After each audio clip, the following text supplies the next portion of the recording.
Heureuse de vous retrouver, je vous propose le sommaire de cette grande édition. Il n'y aura pas rentrée scolaire le lundi 2 septembre prochain dans la province du Sud Kivu. Les enseignants qui l'ont ainsi décidé ce jeudi à l'issue de leur assemblée générale de restitution des négociations de Kinshasa exigent un salaire de $500. Offre des produits pétroliers, le gouvernement s'engage à garantir une stabilité avec une attention soutenue sur les sociétés étatiques de ce secteur pour un soutien suffisant. Le ministre provincial des Transports et Mobilités et le vice-premier ministre national des Transports et Voies de Communication projettent la réhabilitation de la voie ferrée pour lutter contre les embouteillages à Kinshasa, un projet à saluer, mais qui se présente comme une équation à multiples inconnus. Mesdames et messieurs, bienvenue. D'abord, cette nouvelle en province, la rentrée scolaire 2024-2025 ne sera pas effective au Sud Kivu dans les écoles publiques le 2 septembre prochain, contrairement à l'accord trouvé à Kinshasa entre le bac syndical et le gouvernement. C'est la décision de l'Assemblée générale tenue ce jeudi 29 août à Bukavu. Les enseignants du Sud Kivu réclament $500 de salaire ainsi que la concrétisation d'autres promesses du gouvernement depuis 6 ans. Pacifique Koubaka, rapporteur adjoint de la synergie de syndicats des enseignants de cette province, fait le pont au micro de Crispin Kalangaliloa. S'agissant de la carrière, les enseignants du Sud Kivu soutiennent la mise en place de la commission interministérielle portant mise en œuvre de la recommandation du président de la République à l'issue de la 6e réunion du Conseil des ministres. Secondo, pour les volets retraite, les enseignants soutiennent les engagements du gouvernement notamment appuyer les litiges des enseignants de 2021-2022, dont l'effectif est estimé à 3072. Payer les allocations de frais de carrière de 1342 enseignants retraités depuis 1984. Examiner tous les contentieux liés au processus de mise à la retraite des enseignants. Harmoniser les vies avec la CENSAP au sujet de la gestion des enseignants retraités en prenant en charge leurs avantages sociaux. Accélérer l'identification des enseignants retraités. L'octroi des numéros matricules aux enseignants comme les autres agents du régime général. Tertio. S'agissant de la santé, les enseignants du Sud Kivu exigent la subvention de l'État à la mutuelle de santé des enseignants du Sud Kivu, étant donné qu'elle soigne aussi les enseignants des écoles publiques à l'instar de la MESP. Vu que les enseignants ne sont plus prêts à accepter les promesses irréalisables du gouvernement, à l'unanimité, les enseignants du Sud Kivu décident de rester à la maison jusqu'à ce que les engagements du gouvernement soient matérialisés tout en exigeant l'amélioration de leur salaire. Faites à Bukavu le 29 août 2024 pour la synergie, Jacques Chirimami Sénécat, Roger Matabaro Sieko, Marcelin Kimbumbu Sénep.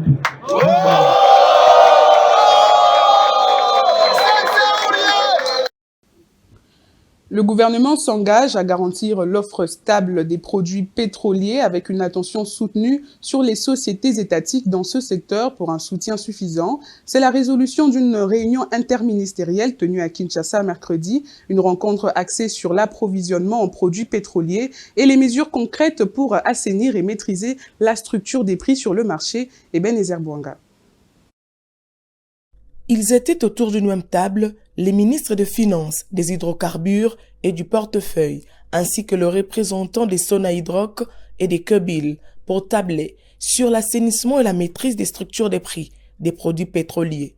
Il était question de souligner l'importance de garantir une offre stable des produits pétroliers, incluant la possibilité de collaboration sur un appui suffisant du gouvernement avec les banques commerciales pour renforcer les lignes de crédit déjà ouvertes afin de maîtriser les prix à la pompe. Mettant en lumière la question de la fraude douanière, le ministre des Finances a rassuré sur les prévisions de mesures pour endiguer et améliorer les conditions sur le marché dans le but de fournir une meilleure offre de services à la population congolaise. Pour sa part, le ministre du Portefeuille a évoqué le rôle crucial du secteur minier où l'État n'étant qu'actionnaire peut jouer en soutenant cette dynamique en vue de renforcer la demande pour ces entreprises et d'assurer leur équilibre financier. Cette rencontre marque un pas important dans le processus des efforts du gouvernement à stabiliser les prix des produits pétroliers dans l'objectif d'améliorer les résultats sur le marché et garantir une meilleure offre de services à la population congolaise. Le ministre provincial des Transports et Mobilités de Kinshasa, Bob Amiso, et le vice-premier ministre national des Transports et Voies de Communication, Jean-Pierre Bemba, projettent la réhabilitation de la voie ferrée pour lutter contre les embouteillages dans la ville. Bien que difficile, cette initiative n'est pas impossible au regard de plusieurs paramètres pouvant faire l'idée d'une équation à multiples inconnus.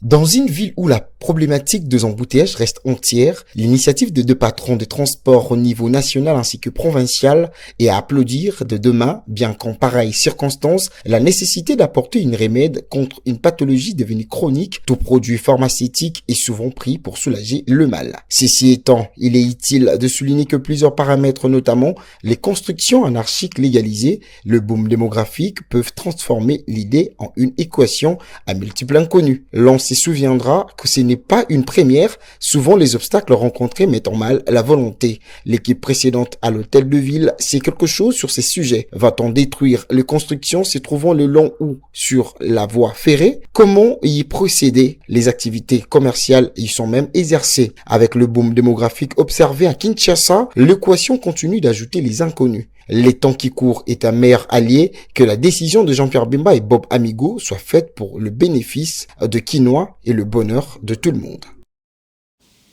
Revenons sur la situation de la variole du singe en RDC. Depuis le mois de janvier dernier, le pays a enregistré au moins 610 cas d'après le rapport épidémiologique. Ce même rapport élève qu'au cours de cette même période, on a noté environ 1372 nouveaux cas suspects de Mpox, dont 206 confirmés. Détail dans ce récit.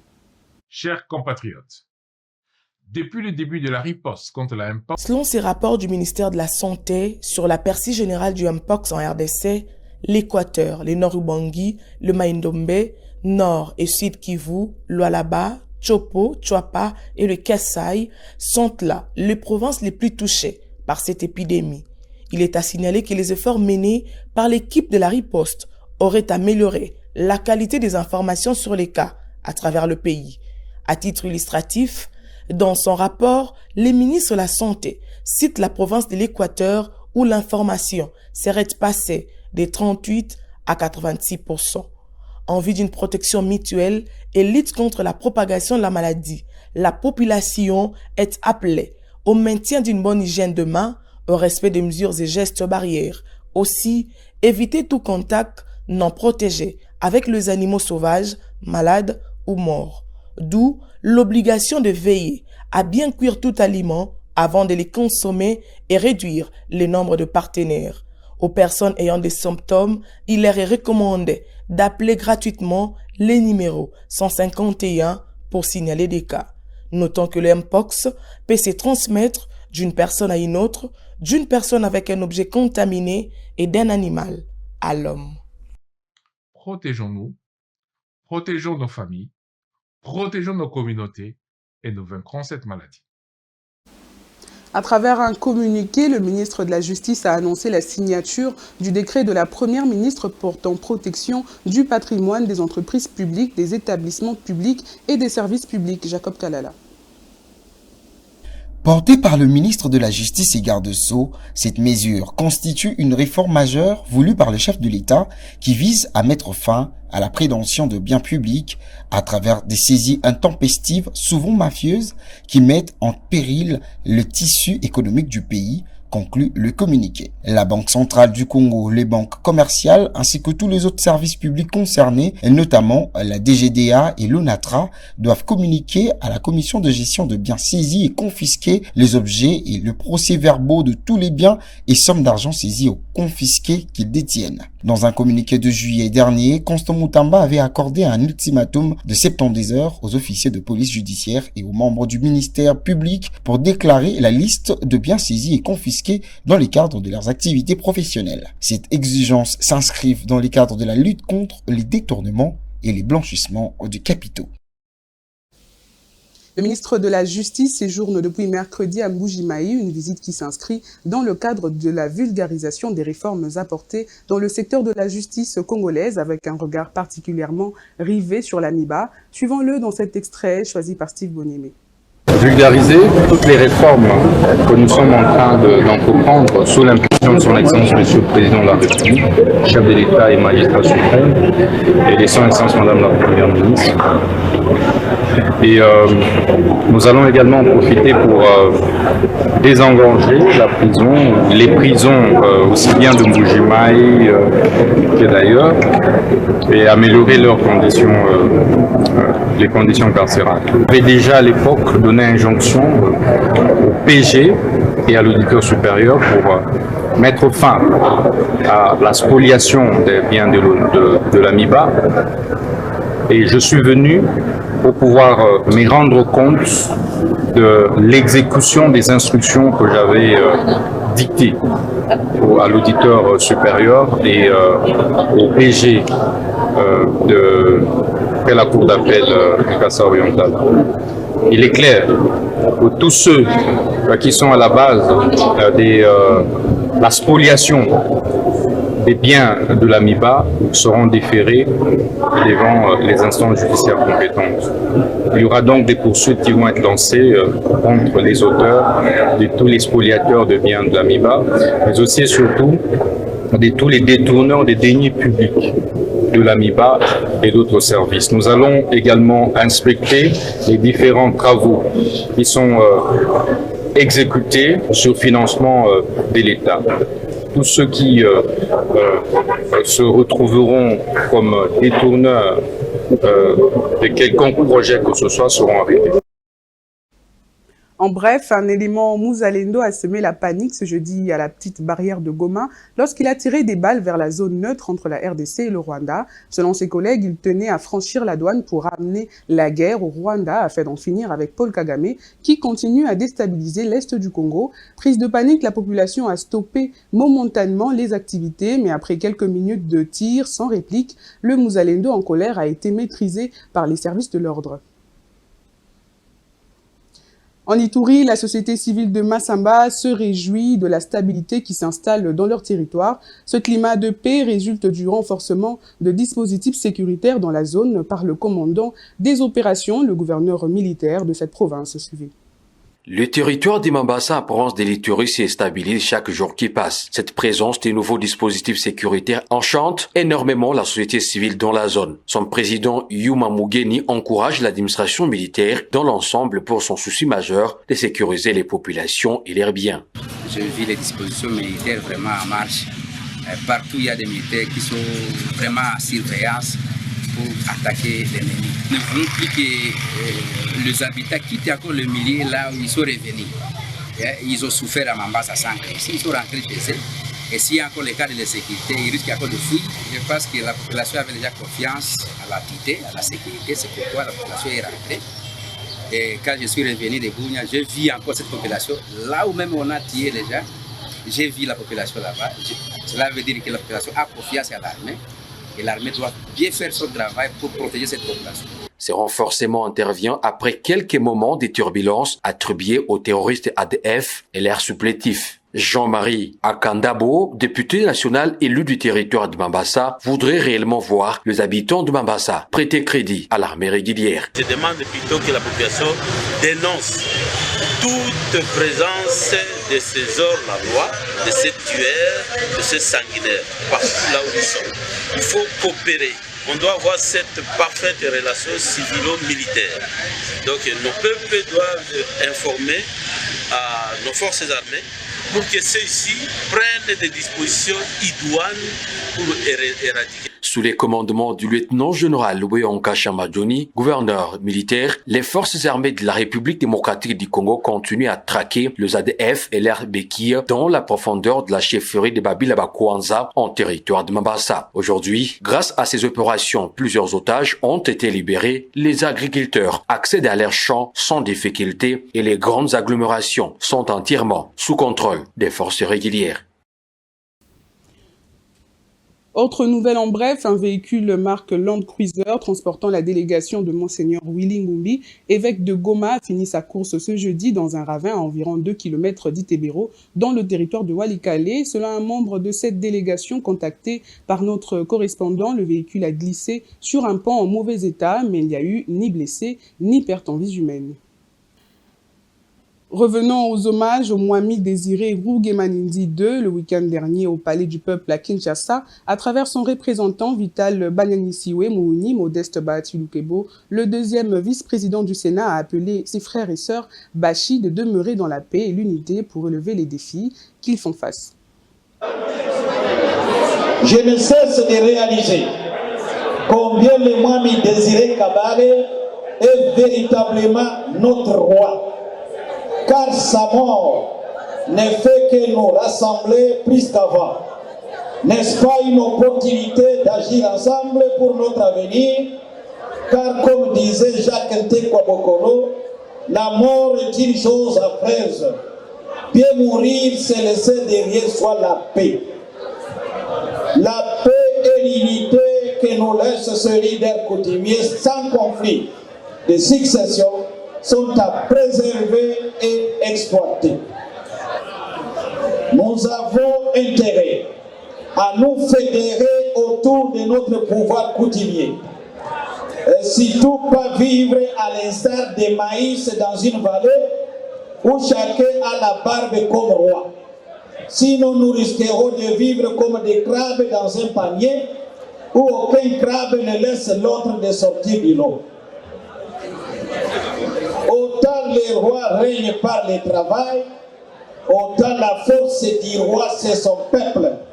Car le peuple est appelé à donner ses forces et le gouvernement donne les lumières.